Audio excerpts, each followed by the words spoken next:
10 you minutes. even talking about? The Bills draft. Oh, not this again.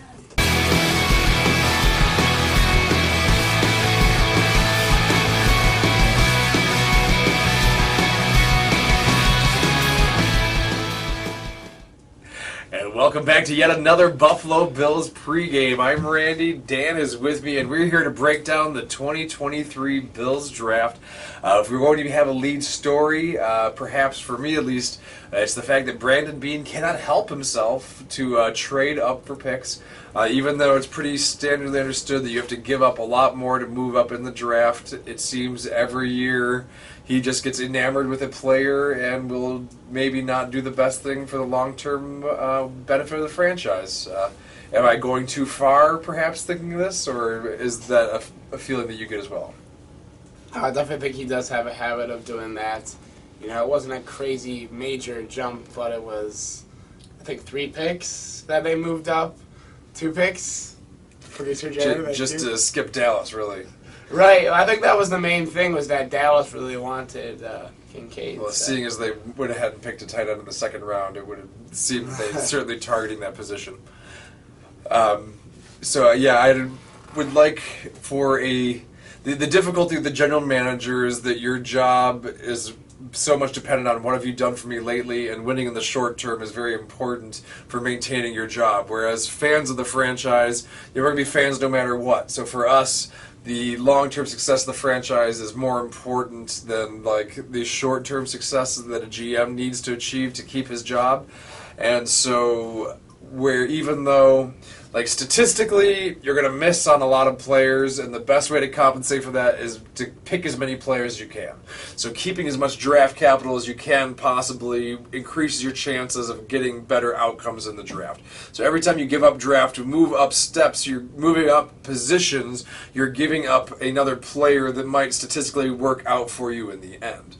And Brandon Beane seems like through the interview process or scouting will just get a little chubby towards a certain player and give up whatever he needs to end up with that player. And so the players he trades up for tend to pan out, but his record on a lot of, especially defensive picks like we've talked about on the last episode, we have a whole fleet of backup players on the defense who were second, third, fourth round picks that have all underperformed their expectations. So that is my little diatribe on not trading down. And the Patriots at their prime never traded down, and like how successful they were, but it might have just been because they were cheating the whole time too. So they did trade up and got into the first round, the 25th pick, to skip Dallas, as I mentioned, to get Dalton Kincaid at tight end, a position that I thought might be an interesting place for the first round pick. What was your knee-jerk reaction to the Kincaid trade and pick? I think the way the draft started, it seemed like, you know, when half the teams had picked and all those receivers were still left, it definitely seemed like, you know, that was very likely that they were going to get a receiver. Obviously, it seemed like those few teams in front of the Bills kind of picked every single one up, and I was kind of hoping Beane would possibly move up to get one of those receivers once they started going. But, you know, I definitely, you know, I'm okay with Kincaid. I think overall it adds to the skill set of the offense, and, you know, like we were saying, he's definitely more of a pass catcher than a tight end. So it'll definitely be interesting to see how he is used along with Dawson Knox. Dawson Knox, at least on social media, did seem to be excited by the prospect of another, you know, starting tier tight end. So it seems like it's not causing a problem in the locker room right off the bat. That is good. Like you said, much more of a pure passing kind of style tight end. So creating difficult matchups with the position. We, as Bills fans, were intimately aware of how hard it was to cover Gronk and Hernandez during their peak. Probably the best or most famous 2 tight end duo that expressed dominance in the league. And I, since then, pretty much have kind of advocated really wanting to see 2 tight ends, especially considering the weather that we get late in the season. Having the ability to have that formation provide, you know, big results in the game would help. So I personally am not too upset by a tight end. A wide receiver, of course, were a lot of people's minds, but it seemed like they might have gotten good value at that pick. In the second round, out of Florida, they got Ocyrus Torrence, the guard. Several draft analysis had him as the best player on the board for several picks before this, so he fell, it would seem. Any thoughts on Osyrus? So I think it was definitely evident that the Bills did need to address the offensive line in the draft. And I'm glad they went with the second round pick and definitely to add depth because with Spencer Brown, Ryan Bates, definitely add competition to the offensive line this summer. And the third pick, 91st overall, the Bills went to the defense for the first time this year. And I anticipated the possibility of it being a linebacker in the first overall pick, and they waited all the way to third and got Dorian Williams. Good to have another Williams here in town. There are so few of us around.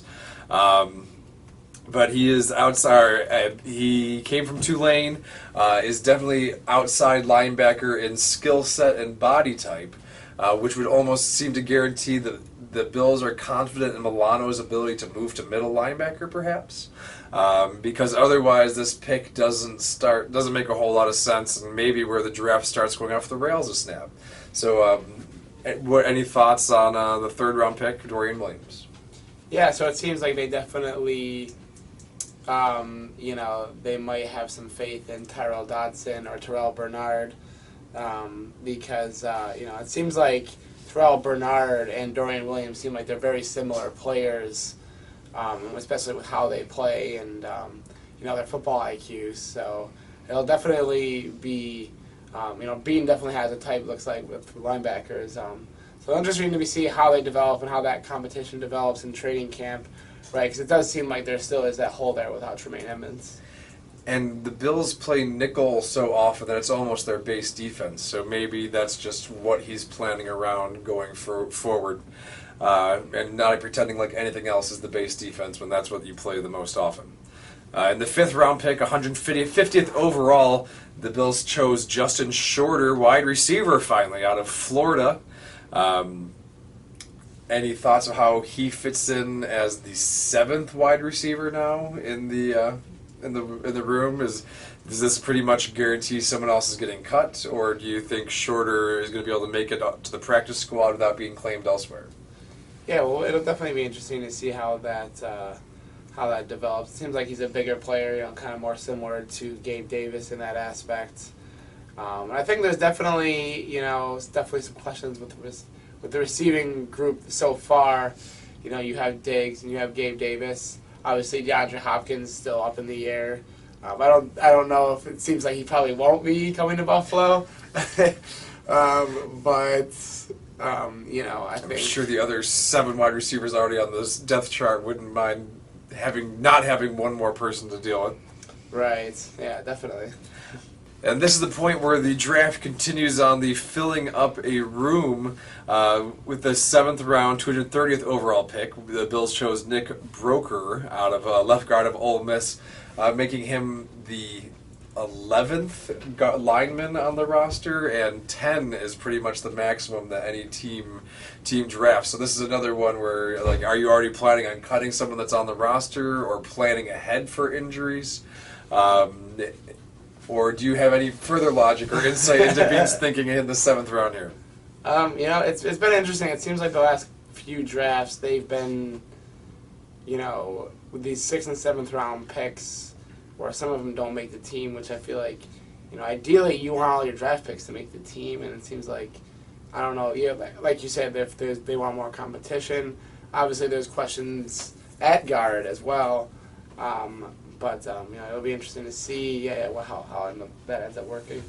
So with their final pick, almost the very bottom of the draft, 7th round, 252nd overall pick, the Bills chose Alex Austin, cornerback out of Oregon State, who, interestingly, I thought, didn't play any special teams at all in college, which is kind of something that you look for in a player that you pick in the 7th round who might be doing anything he can to scrap onto the roster. If you're not good enough to play special teams in college, you're probably not good enough to play in the NFL either. So despite recent success in late rounds of the cornerback, you have high hopes for Alex Austin? So, I definitely think that McDermott and Beane do a good job of picking up solid defensive backs in later rounds and undrafted, like you've seen with Dane Jackson or even Levi Wallace, guys like that where they really developed those, undrafted or later round picks. So I definitely, I could say I have high hopes for him for being a 7th round pick. Obviously, it is somewhat strange, especially given how much McDermott values, a good special teams player, that he hasn't played special teams in college. But maybe that's why they drafted him. They want to develop him into the next Siran Neal. Or maybe he can switch to safety. The Bills love switching around defensive back positions. So, another great Bills draft this year. I know I say it every year. Grading a draft that just happened is so impossible, not knowing what's going to happen. But thus is the burden of the Buffalo Bills pregame staff. So, Dan, it's my prerogative, so I'm dumping it off on you first. What do you have a grade for the Bills and how they've done? I think I'd go with like a straight B, maybe. They did address some of the needs they have, and depending on how those guys develop, it could end up being a great draft. They said they definitely did, fill some of those holes, but we'll see how they develop. It is hard to pick, but I'll go with a B. B. I think you talked me into upping my grade a little bit. I like the tight end pick, or like the theory that I don't think it's necessarily worse than a wide receiver pick. I think they got good value in the second round, but where, like I brought up, starts to go off the rails, you've already got a lot of players in certain positions, and you're using draft capital to pretty much guarantee someone on the roster is going to have to lose their job, because you're not going to cut someone that you just drafted either. So it makes for awkward situations in those rooms right away. So all in all, I think I'm going to give the Bills a C+, just a little bit above average in this draft, and just hope for the best that I'm wrong. Fortunately, we are a strong team, and we don't need an A+ draft pick to put us over the top.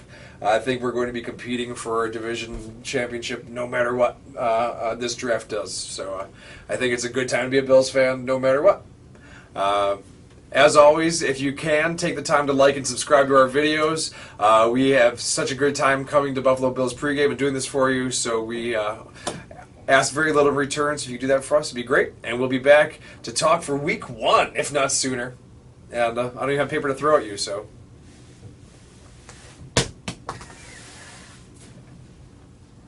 We're going high tech.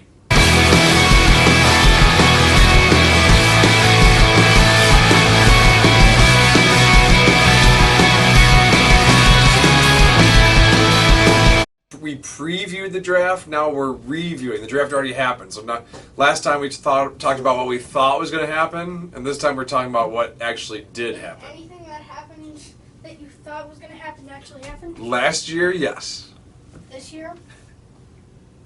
I mean, I said we might pick a tight end. So, nothing.